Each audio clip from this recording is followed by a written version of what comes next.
la palla al volo, come ti ha imparato tanto tempo fa.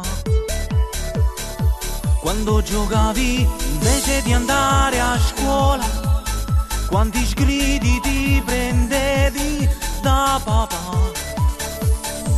Perché sognavi un giorno che avresti stato nell'Italia convocato.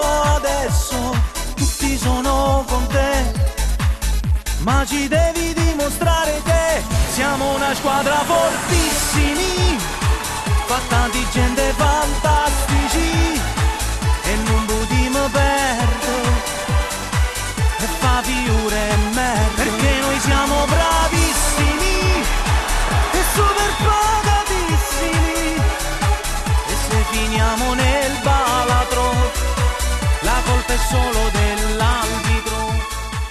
La giornata di oggi com'è stata?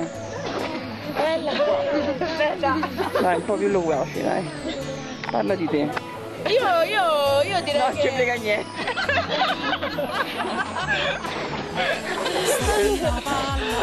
Voi? Fantastica.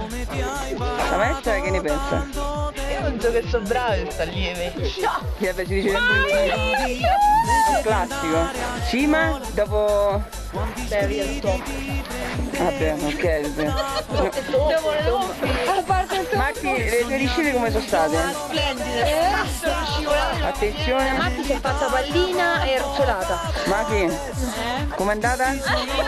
L'esperienza degli studi. Indimenticato. Potresti raccontarci qualche episodio a riguardo? Ma passo avanti. Quando ho preso gli sci. L'altra maestra? Massacrante. Massacrante. Ma soprattutto queste allieve. Molto brava. Molto brava. Infatti i risultati si sono visti. Fatte le prime... Achille, lei che scendeva come un raggio lungo le colline